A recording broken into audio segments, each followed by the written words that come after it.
Tonight, Frontline's investigation into Facebook continues. There is absolutely no company who has had so much influence on the information that Americans consume. He's the man who connected the world, but at what cost? Polarization was the key to the model. The global threat. This is an information ecosystem that just turns democracy upside down. The 2016 election. Facebook getting over 1 billion political campaigns. And the company denials. The idea that fake news on Facebook influenced the election in any way, I think, is a pretty crazy idea. Facebook CEO Mark Zuckerberg will testify. And I'm responsible for what happens here. Is Facebook ready for the midterm elections? There are a lot of questions heading into this midterm. The midterm elections on the... I still have questions. If we're going to make sure that in 2018 and 2020, this doesn't happen again. Tonight on Frontline, Part 2 of the Facebook Dilemma.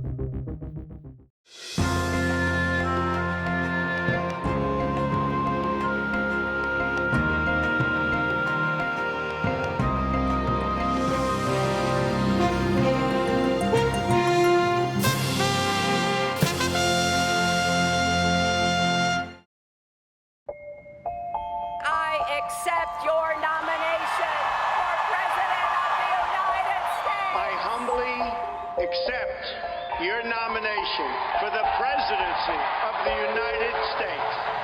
Hey, everyone. We are live from my backyard where I am smoking a brisket and some ribs and getting ready for the presidential debate tonight. Some of the questions for tonight's debate will be formed by conversations happening on Facebook. 39% of people get their election news and decision-making material from Facebook. Facebook getting over 1 billion political campaign posts. I love this. All the comments that are coming in. It's like I'm sitting here smoking these meats and just hanging out with 85,000 people who are hanging out with me in my backyard. Make no mistake. Everything you care about, everything I care about and I've worked for is at stake. I will beat Hillary Clinton, crooked Hillary. I will beat her so badly, so badly. And I hope that all of you get out and vote. This is going to be an important one.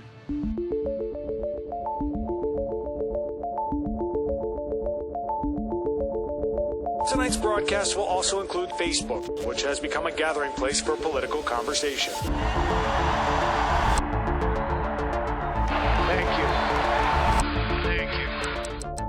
Facebook is really the new town hall. Better conversations happen on Facebook. Just for a vote. Vote for a vote.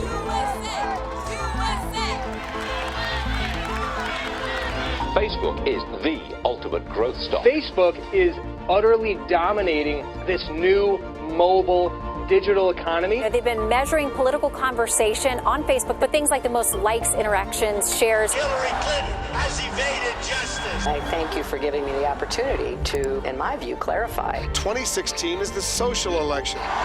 Facebook getting over 1 billion political campaign posts. 2016 began as a banner year for Mark Zuckerberg. His company had become one of the most popular and profitable in the world, despite an emerging dilemma that, as it was connecting billions, it was inflaming divisions. People really forming these tribal identities on Facebook, where you will see people getting into big fights. We've been investigating warning signs that existed as Facebook grew, and interviewing those inside the company who were there at the time. We saw a lot of our numbers growing like crazy, as did the rest of the media and the news world in particular. And so, as a product designer, when you see your products being used more, you're happy. It's where we're seeing conversation happening about the election, the candidates, the issues. Amid all this political activity on Facebook, no one used the platform more successfully than Donald Trump's digital media director, Brad Parscale. I asked Facebook, I'm going to spend $100 million on your platform, send me a manual. They say, we don't have a manual. I said, well, send me a human manual then. And what does the manual provide? You have a manual for your car. If you didn't have that for your car, there might be things you would never learn how to use in your car, right? I spent $100 million on a platform, the most in history. It made sense for them to be there to help us make sure how we spent it right and did it right. With custom audiences, you can get your ads to people you already know who are on Facebook. What Facebook's representatives showed them was how to harness its powerful advertising tools to find and target new and receptive audiences. Now, I'll target my ad to friends of people who like my page. What I recognized was the simple process of marketing. I needed to find the right people in the right places and show them the right message. Micro-targeting allows you to do is say, well, these are the people most likely to show up to vote. These are the right audiences we need to show. The numbers were showing in the consumer side that people were spending more and more hours of their day consuming Facebook content. So if you have any best place to show your content, it would be there.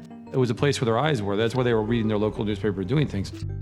And so we could get our message injected inside that stream. And that was a stream which was controlling the eyeballs of most places that we needed to win. It wasn't just politics. By this time, Facebook was also dominating the news business. 62% of Americans say they get their news from social media sites like Facebook. More than a dozen developers have worked with us to build social news apps, all with the goal of helping you discover and read more news. Facebook's massive audience enticed media organizations to publish straight into the company's news feed, making it one of the most important distributors of news in the world. I'm personally really excited about this. I think that it has the potential to not only rethink the way that we all read news, but to rethink a lot of the way that the whole news industry works. But unlike traditional media companies, Facebook didn't see itself as responsible for ensuring the accuracy of news and information on its site. The responsibilities that they should have taken on are what used to be called editing. And editors had certain responsibilities for what was going to show up on the first page versus the last page, the relative importance of things that don't relate purely to money and don't relate purely to popularity. So they took over the role of editing without ever taking on the responsibilities of editing. Instead, Facebook's editor was its algorithm, designed to feed users whatever was most engaging to them. Inside Facebook, they didn't see that as a problem. Was there a realization inside Facebook as to what the responsibilities would be of becoming the main distributor of news? I don't think there was a lot of thinking about that idea. I don't think there was any thought that the news content in particular had more value or had more need for protection than any of the other pieces of content on Facebook. Andrew Anker was in charge of Facebook's news products team and is one of 8 former Facebook insiders who agreed to talk on camera about their experiences. I was surprised by a lot of things when I joined Facebook, and as someone who grew up in the media world, I expected it to be more of a sense of how people interact with media and how important media can be to certain people's information diet. We have a video from Davide from Napoli. Hi, I have a question about the role of Facebook in the media. Do you see it as an editor? Thank you very much. No. We're a technology company, but we're not a media company. The fact that so many big, well-known news brands really pushed into Facebook pretty aggressively legitimized it as a place to get kind of information. And I think that also strangely created the opportunity for people who weren't legitimate as well. Because if the legitimate players are there and you're not legitimate, all you need to do is set up a website and then share links to it, and your stuff on Facebook is gonna look similar enough that you've just gotten a huge leg up. Hillary Clinton is the most corrupt person. But as the 2016 campaign heated up, And I'll tell you some of what I heard coming from my opponent. reporter Craig Silverman was sounding alarms that Facebook's news feed was spreading misinformation, what he called fake news. Fake news just seemed like the right term to use. And I was trying to get people to pay attention. I was trying to get journalists to pay attention. I was trying to also get Facebook and other companies like Twitter to pay attention to this as well. Silverman traced misinformation back to some unusual places. We started to see this small cluster of websites being run, the vast majority from one town in Macedonia. How popular is it? About 200 people maybe.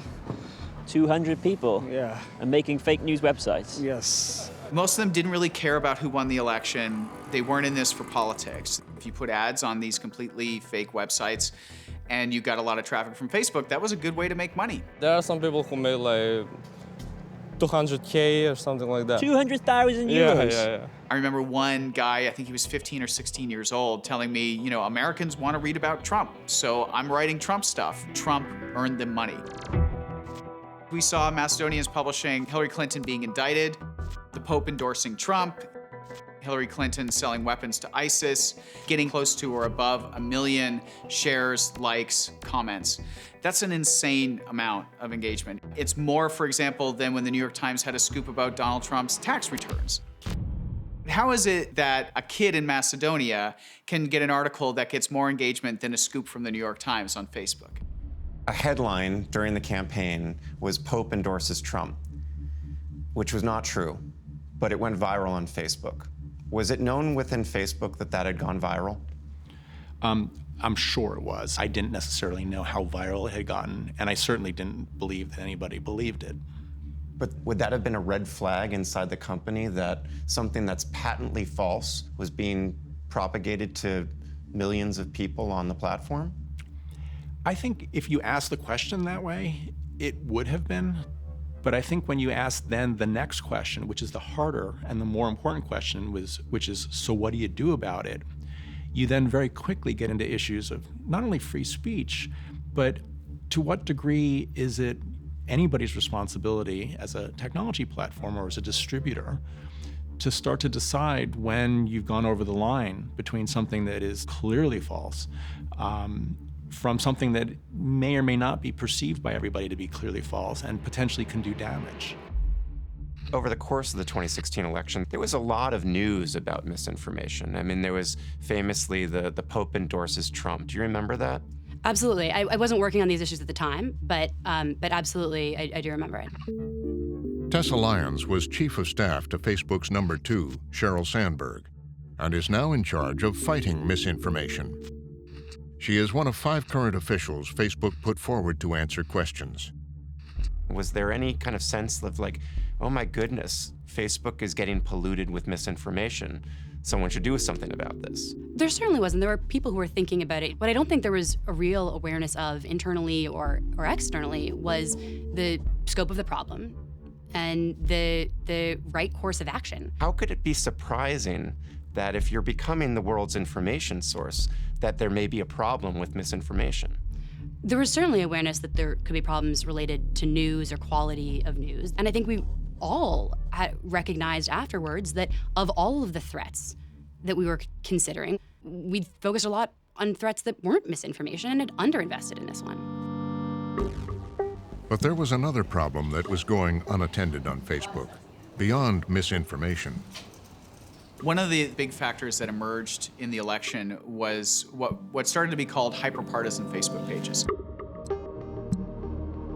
These were Facebook pages that kind of lived and died by really ginning up that partisanship. We're right, they're wrong. But not even just that, it was also, they're terrible people and we're the best. And the Facebook pages were getting tremendous engagement. 1 million migrants are coming over the wall and they're gonna like rape your children, you know? That stuff is doing well. And the stuff that was true would get far less shares. The development of these hyper-partisan sites, I think, turned the informational commons into this trash fire. And there's some kind of parable in that for the broader effects of Facebook, that the very things that divide us most cause the most engagement. Which means they go to the top of the newsfeed, which means the most people see them. This worried an early Facebook investor who was once close to Zuckerberg. I'm an analyst by training and profession, and so my job is to watch and interpret. At this point, I have a series of different examples that suggest to me that there is something wrong systemically with the Facebook algorithms and business model. In effect, polarization was the key to the model. This idea of appealing to people's lower level emotions, things like fear and anger, to create greater engagement. And in the context of Facebook, more time on site, more sharing, and therefore more advertising value. I found that incredibly disturbing. 10 days before the election, McNamee wrote Zuckerberg and Sandberg about his concerns. I mean, what I was really trying to do was to help Mark and Sheryl get this thing right. And the responses were more or less what I expected, which is to say that what I had seen were isolated problems and that they had addressed each and every one of them.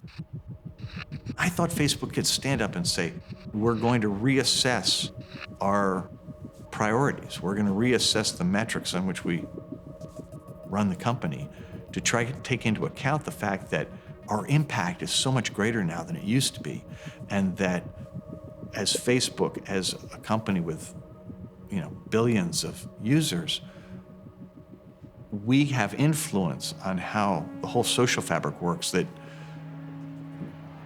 no one's had before. I've just received a call from Secretary Clinton.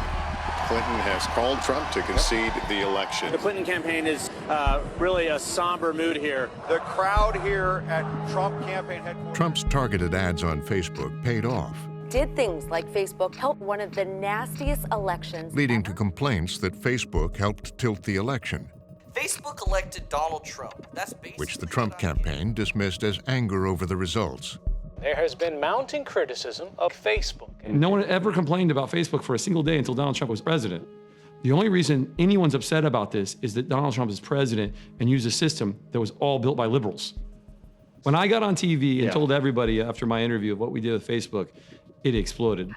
The funny thing is, the Obama campaign used it, then went on TV and newspapers, and they put it on the front of a magazine, and the left and the media called them geniuses for doing that. The accusations that phony news stories helped Donald Trump win the presidency. Trump's victory put Facebook on the spot. Facebook even promoted fake news into its trending category. And 2 days after the election, at a tech conference in Northern California, Zuckerberg spoke publicly about it for the first time. Well, one of the things post-election, you've been getting a lot of pushback from people who feel that you didn't filter out enough fake stories, right? I've seen some of the stories that you're talking about around this election. There is a certain profound lack of empathy in asserting that the only reason why someone could have voted the way they did is because they saw some fake news. Personally, I think the idea that fake news on Facebook, of which it's a very small amount of the content, influence the election in any way, I think is a pretty crazy idea, right? And it's. If I had been sitting there in an interview, I would have said, "You're lying." When he said we had no impact on the election, that I remember reading that and being furious. I was like, "Are you kidding me? Like, stop it! Like, you cannot say that and not be lying." Of course they had an impact. It's obvious. They were the most important news distribution. There's so many statistics about that. Like, I don't know how you could possibly make that claim in public. And it was such a cavalier attitude that infuriated me. And I texted everybody there saying, "You're kidding me." Is he not recognizing the importance of his platform in our democracy at that point in time? Yes, I think he didn't understand what he had built, or didn't care to understand, or wasn't paying attention, and they really do want to pretend, as they're getting on their private planes, as they're going to their beautiful homes, as they're collecting billions of dollars, they never want to acknowledge their power. They're powerful, and they don't. Thank you so much for being here. Thank you, guys. I think it was very easy for all of us sitting in Menlo Park to not necessarily understand how valuable Facebook had become. I don't think any of us, Mark included, appreciated how much of an effect we might have had. And I don't even know today, 2 years later, or almost 2 years later, that we really understand how much of a true effect we had. But I think more importantly, we all didn't have the information to be saying things like that at the time. My guess is that Mark now realizes that there was a lot more to the story than he or any of us could have imagined at that point. Barely 2 months later, in Washington, an even more serious situation was developing. Intelligence agencies were investigating Russian interference in the election and whether social media had played a role. Classical propaganda, disinformation, fake news. Does that continue? Yes. In my view, we only scratched the surface. Say we, those that assembled the intelligence community assessment that we published on the 6th of January, 2017, meaning NSA, CIA, FBI, and my office. But I will tell you, frankly, that I didn't appreciate the full magnitude of it until well after. Amid growing scrutiny, Zuckerberg set out on a cross-country trip he publicized by streaming on Facebook. So I've been going around to different states for my personal challenge for the year to see how different communities are working across the country. But while he was on the road, the news was getting worse. The U.S. intelligence community officially is blaming Russian President Vladimir Putin ordered an influence campaign aimed at the presidential election. Zuckerberg's chief of security, Alex Stamos, had been asked to see what he could find on Facebook's servers. We kicked off a big look into the fake news phenomena. Specifically, what component of that might have a Russian part in its origin. They traced disinformation to what appeared to be Russian government-linked sources.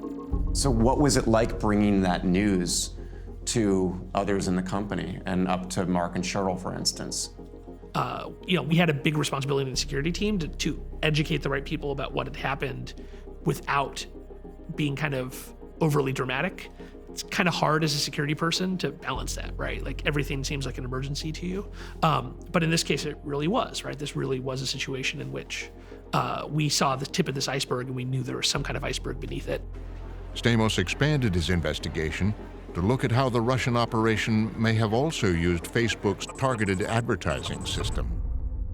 So what we did is we then decided we're going to look at all advertising and see if we can find any strange patterns that might link them to Russian activity. So we enlisted huge parts of the company. We kind of dragooned everybody into one big unified team. So you have people in a war room working 70, 80-hour weeks, billions of dollars of ads, hundreds of millions of pieces of content. And by kind of a painstaking process of going through thousands and thousands of false positives, eventually found this large cluster that we were able to link to the Internet Research Agency of St. Petersburg. It was one of the same groups that had been using Facebook to spread disinformation in Ukraine 3 years earlier. This time, using fake accounts, Russian operatives had paid around $100,000 to run ads that promoted political messages and enticed people to join fake Facebook groups. What the Internet Research Agency wants to do is they want to create the appearance of legitimate social movements. So they would create, for example, a pro-immigration group and an anti-immigration group. And both of those groups would be almost caricatures of what those two sides think of each other. And their goal of running ads were to find populations of people who are open to those kinds of messages, to get them into those groups, and then to deliver content on a regular basis to drive them apart. Really what the Russians are trying to do is to find these fault lines in US society and amplify them, and to make Americans not trust each other. In September 2017, nearly a year after the election, Zuckerberg announced on Facebook what the company had found. We are actively working with the US government on its ongoing investigations into Russian interference. We've been investigating this for many months now, and for a while we had found no evidence of fake accounts linked to Russia running ads. And when we recently uncovered this activity, we provided that information to the special counsel. We also briefed Congress, and this morning, I directed our team to provide the ads we've found to Congress as well. We do know that Facebook-related posts touched about 150 million Americans that were posts that originated either through Russian fake accounts or through paid advertising from the Russians. But the paid advertising was really a relatively small piece of the overall problem. The much bigger problem was the ability for someone to say they were James in Washington, D.C., but it was actually Boris in St. Petersburg creating a fake persona that would generate followers, and then they would seed it with the fake information and the false news and the political content. One account was set up to try to rally the Muslim community in Texas. Another was an attempt to kind of rally the right wing in Texas. They created an event. White power! protest with both sides protesting against each other at a mosque in Houston in 2016. This is America. We have the right to speak out. But for the good work of the Houston police, you could have had the kind of horrible activity take place then and there that I saw unfortunately take place in Charlottesville in my state last year. So the real human consequences of some of this abuse, we've been very lucky that it hasn't actually cost people's lives. Facebook also found that the Russians had used the site to orchestrate a pro-Trump rally outside of a cheesecake factory in Florida and to promote an anti-Trump protest in New York City just after the election. We are under threat, and I need to defend the country that I love. We are right in the middle of the protest. The details of Facebook's internal investigation set off alarm bells in Washington. We're such a ripe target for that sort of thing, and the Russians know that. So the Russians exploited that divisiveness, that polarization, because they had messages for everybody. You know, Black Lives Matter, white supremacists, gun control advocates, gun control opponents, it didn't matter. They had messages for everybody. Did you think that was a pretty sophisticated campaign? It was. And I believe the Russians did a lot to get people out to vote that wouldn't have, and helped the appeal of Donald Trump. And the role that social media played in that was what? No, it's huge. I mean, it's really quite both ingenious and evil to attack a democratic society in that manner. But there were warning signs along the way in the trajectory of the company. The company's been dealing with the negative side effects of its product for years, right? When you have 2 billion people on a communication platform, there's an infinite number of potentially bad things that can happen. The tough part is trying to decide where you're going to put your focus. But by 2017, Facebook was being accused of not focusing on other serious issues in developing fragile democracies where the company had expanded its business. Countries like the Philippines, where almost all internet users are on Facebook, and problems had been mounting. In a year, I probably met with more than 50 different officials, high-ranking officials, including Mark Zuckerberg. I wanted them to know what we were seeing, I wanted them to tell me what they thought about it, and I wanted them to fix it. Maria Ressa, who runs a prominent news website, says she had been warning Facebook since 2016 that President Rodrigo Duterte was using a network of paid followers and fake accounts to spread lies about his policies and attack his critics. The UN has branded his war a crime under international law. Especially critics of his brutal war on drugs, which has taken an estimated 12,000 lives. Human Rights Watch has called government-sanctioned butchery. President Duterte was targeting anyone who questioned the drug war, anyone who questioned the alleged extrajudicial killings, anyone on Facebook who questioned that would get brutally bashed. We're protected by the Constitution. We've been stripped of those protections online. Ressa herself would eventually come under attack. They were attacks on the way I looked, the way I sounded, that I should be raped, that I should be killed.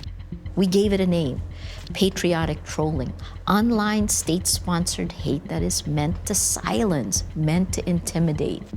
So this is an information ecosystem that just turns democracy upside down. And where lies are prevalent. Where lies are truth. She traced the disinformation to a network of 26 fake accounts and reported it to Facebook at a meeting in Singapore in August of 2016. What were you asking them to do? Exactly what every news group does, which is take control and be responsible for what you create. Were you given an explanation as to why they weren't acting? No. No. I think Facebook walked into the Philippines and they were focused on growth. What they didn't realize is that countries like the Philippines, countries where institutions are weak, where corruption is rampant, these countries don't have the safeguards And what happens when you bring everyone onto a platform and do not exercise any kind of rules, right? If you don't implement those rules beforehand, you're going to create chaos. There's a problem in the Philippines. We've heard about it from people on the ground there, that Facebook has been, to some degree, weaponized by the Duterte regime there. What are you doing to stem this problem in the Philippines? One thing we're trying to do, anytime that we think there might be a connection between violence on the ground and online speech, the first thing for us to do is actually understand the landscape. Monica Bickert is Facebook's head of global policy and worked for the Justice Department in Southeast Asia. There's a fundamental question, which is, what should our role be?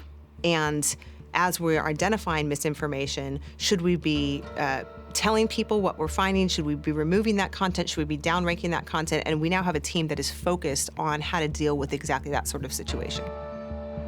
In April, Facebook created a news verification program and hired Ressa's organization as one of its fact-checkers, though she says the problems are ongoing. The company ultimately took down the accounts Ressa identified, and just last week removed dozens more. I think what is happening is that this company is way in over its head in terms of its responsibilities. It's way in over its head in terms of what power it holds. The idea isn't that it's just like you magically add Facebook and horrible things happen, but you have Facebook as this effective gasoline to simmering fires.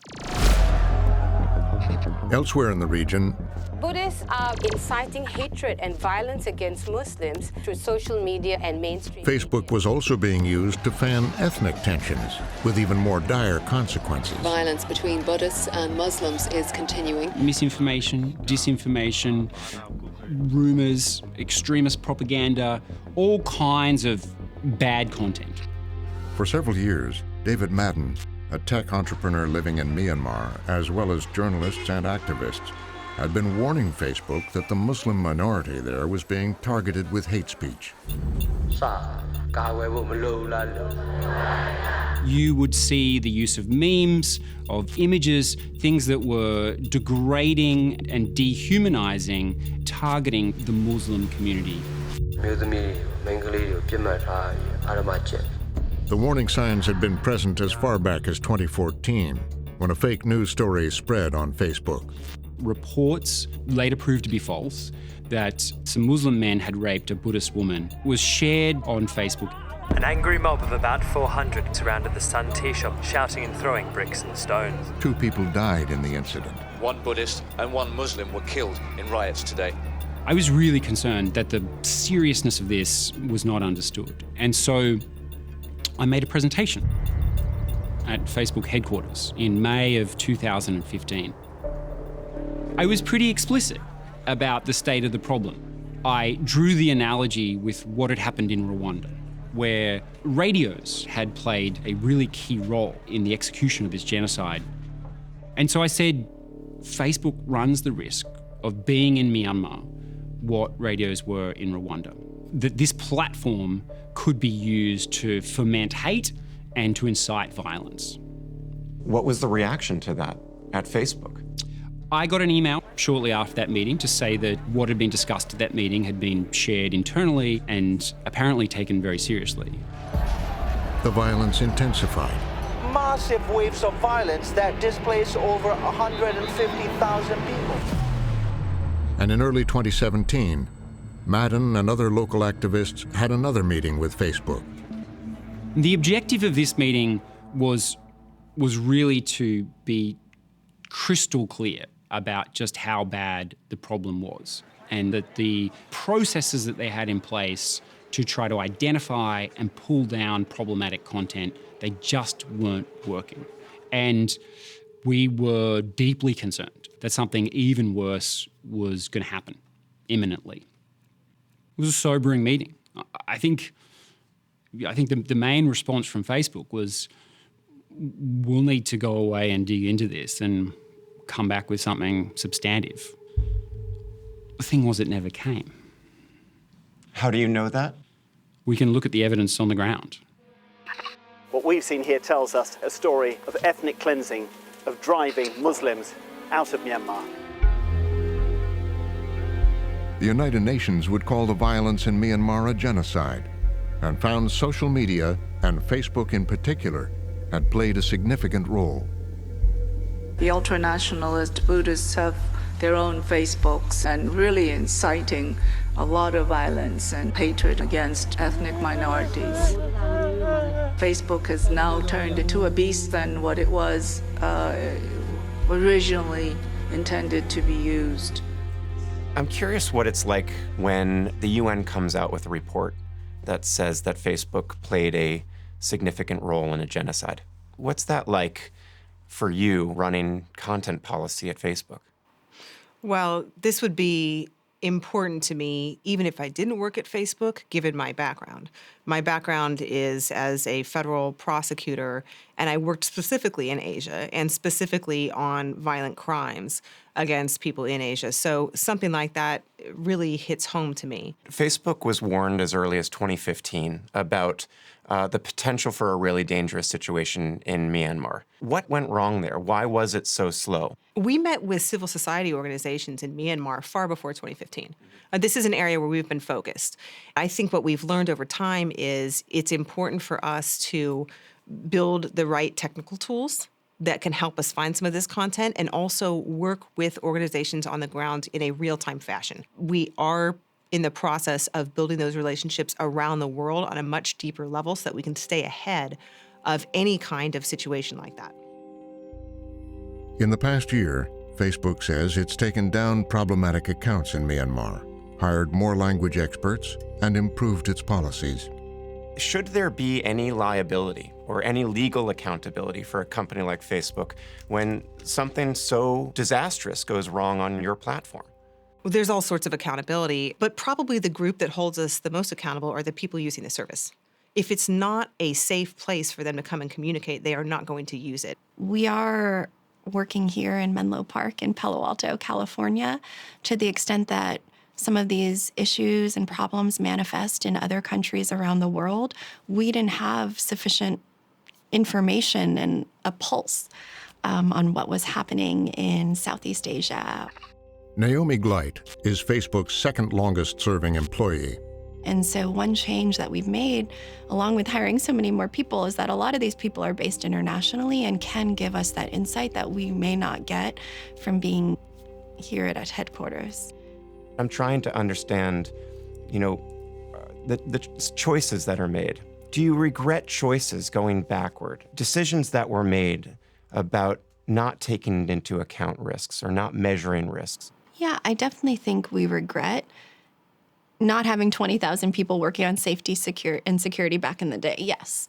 So I regret that we were too slow, that it wasn't. But were those things even considered at the time to kind of amp up safety and security, but there was some reason not to, or? Not really. I mean, we had a safety and security team. I think we just thought it was sufficient. It's not that we were like, wow, we could do so much more here and decided not to. I think we just didn't, again, we were just a bit idealistic. Facebook has created this platform that in many countries, not just Myanmar, has become the dominant information platform. And it has an outsized influence in lots of countries. That comes with a lot of responsibility.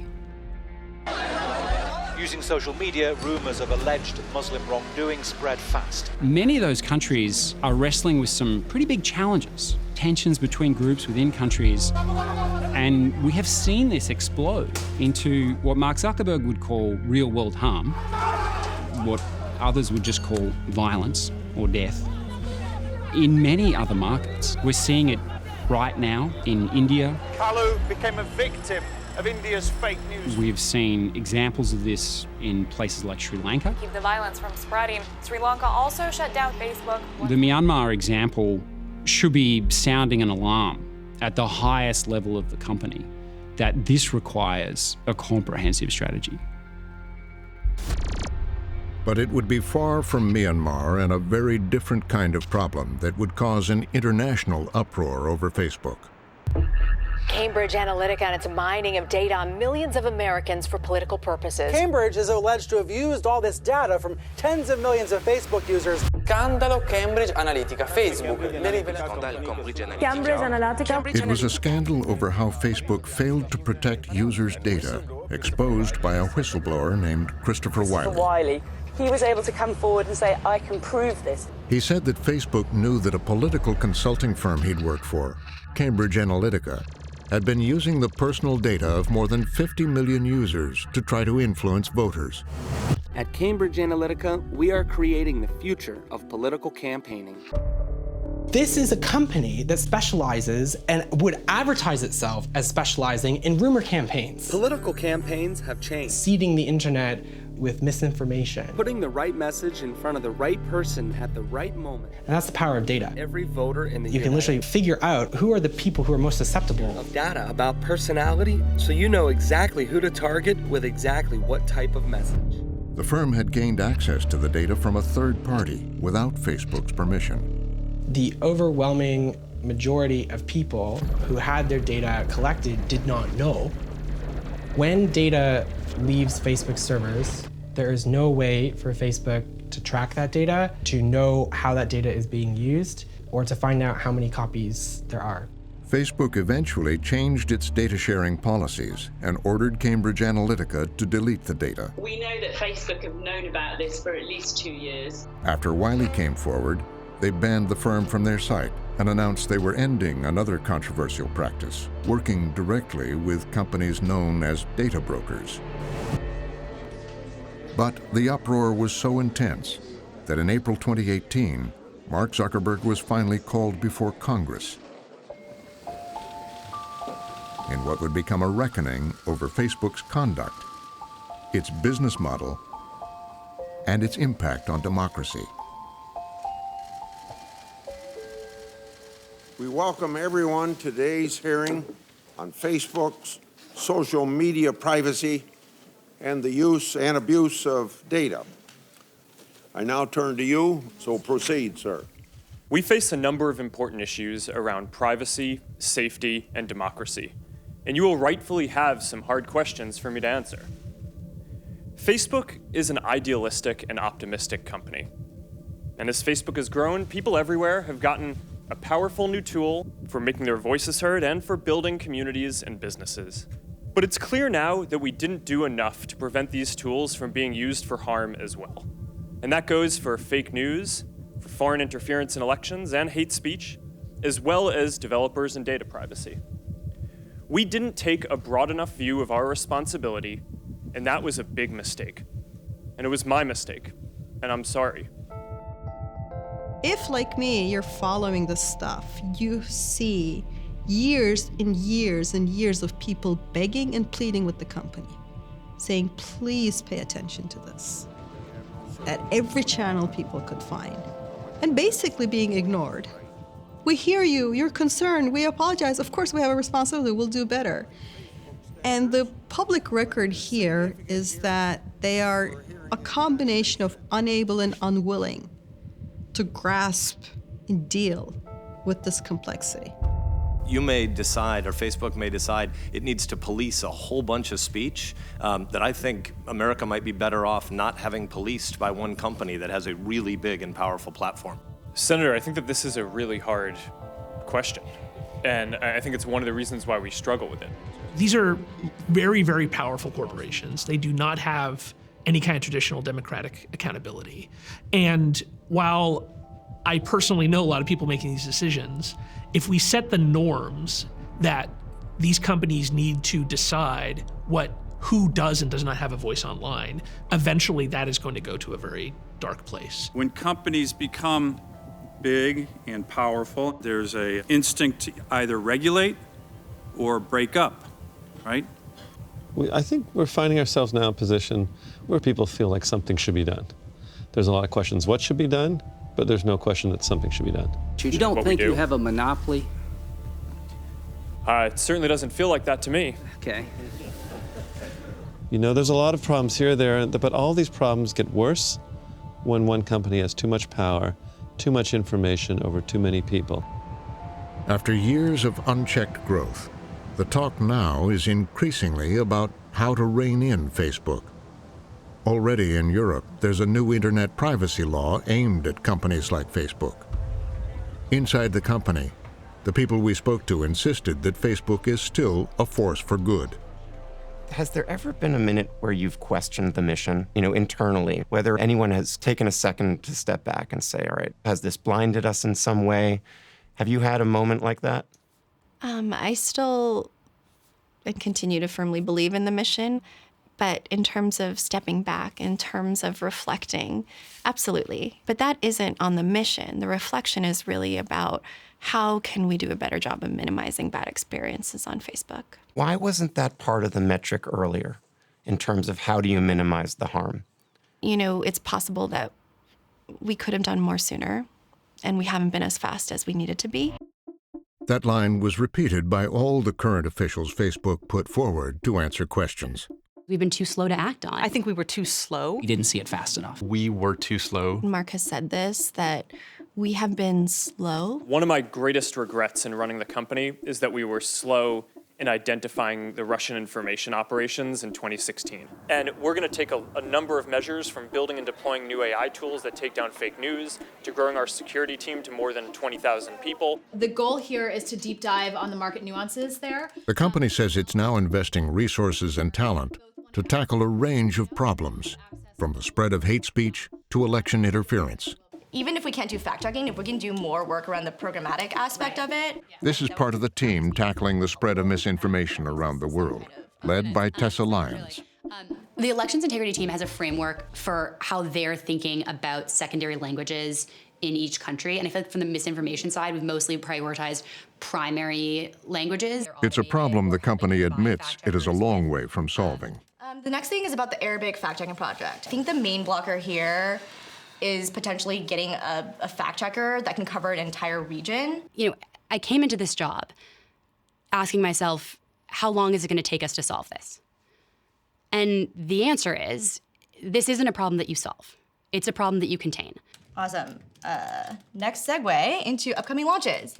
In advance of next week's midterms, Facebook has mobilized an election team to monitor false news stories and delete fake accounts that may be trying to influence voters. Nathaniel Glessner runs the team. There are going to be actors that are going to try to manipulate that public debate. And how do we figure out what are the techniques they're using, and how do we make it much harder? Is there going to be real-time monitoring on Election Day of what's going on Facebook? And how are you going to actually find things that may sow distrust in the election? Absolutely. We're going to have a team on Election Day focused on that problem. And one thing that's useful here is we've already done this in other elections. And you're confident you can do that here? I think that, yes, I'm confident that we can do this here. Glessner says his team continues to find foreign actors using the platform to spread disinformation. Iran was revealed to be a new player in worldwide disinformation campaigns. And on top of this, And less than 2 weeks ago, federal prosecutors announced they'd found evidence that Russian operatives have been trying to interfere in next week's election. What is the standard that the public should hold Facebook to in terms of solving some of these seemingly enormous problems? I think the standard, the responsibility, what I'm focused on is amplifying good and minimizing the bad. And we need to be transparent about what we're doing on both sides. And, I think this is an ongoing discussion. What's an ongoing discussion? How we're doing on minimizing the bad. But we're dealing with such consequential issues, right? We're talking about integrity of our elections. We're talking about, in some cases, playing a role in a genocide. An ongoing conversation means what exactly about that, about a standard for success here? I think, this is the number one priority for the company. Mark has been out there. Cheryl is out there. You're talking to me and a bunch of the other leaders. That's what we mean by having an ongoing conversation. This is something that we need to, as you said, this is serious. This is consequential. We take this extremely, we understand this responsibility, and it's not going away tomorrow. Do you think Facebook has earned the trust to be able to say, trust us, we've got this? I'm not going to answer that. I'm sorry. That's just, I mean, that everybody can make that decision for themselves. But what, do you trust them? I trust the people who I worked with. I think there are some good people who are working on this. That doesn't mean I don't think we should pass laws to back that up. It has not been a good week for Facebook. Social media giant. For Facebook, the problems have been multiplying. A major setback for Facebook, the social media giant. Massive cyber attack affecting nearly 50 million Facebook users. Continues to crack down on fake political and news accusations of political censorship. But Mark Zuckerberg's quest to connect and change the world continues. Hey, everyone. Hey. Welcome to F8. This has been an intense year. I can't believe we're only 4 months in. After all these scandals, Facebook's profits are still going up, right? So they don't really have a huge incentive to change the core problem, which is their business model. We are announcing a new set of features coming soon. They're not going to do it as long as they're doing so well financially. And there's no regulatory oversight, and consumer backlash doesn't really work because I can't leave Facebook. All my friends and family around the world are there. You might not like the company, you might not like its privacy policies, you might not like the way its algorithm works, you might not like its business model, but what are you gonna do? Now, there's no guarantee that we get this right. This is hard stuff. We will make mistakes, and they will have consequences, and we will need to fix them. As he has since the beginning, he sees Facebook, his invention, not as part of the problem, but the solution. So if you believe, like I do, that giving people a voice is important, that building relationships is important, that creating a sense of community is important, and that doing the hard work of trying to bring the world closer together is important, then I say this: we will keep building.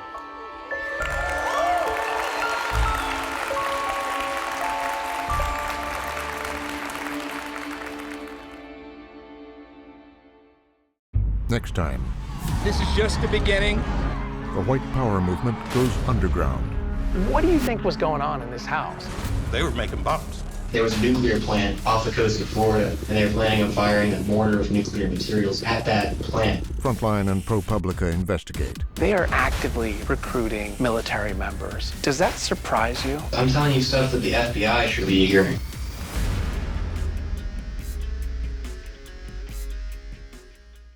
Go to pbs.org/frontline to read more about Facebook from our partner Washington Post reporter Dana Priest. For Facebook, the dilemma is, can they solve these serious problems without... And later this month, as part of Frontline's Transparency Project, What I'm focused on is amplifying good and minimizing the bad. see key quotes from the interviews in the film in context. This isn't a problem that you solve.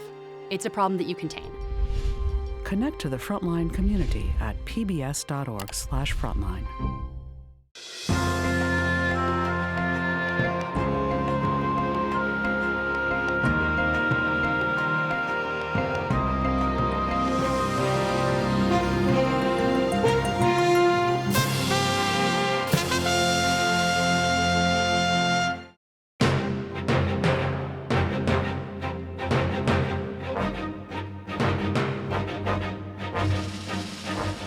For more on this and other Frontline programs, visit our website at pbs.org/frontline.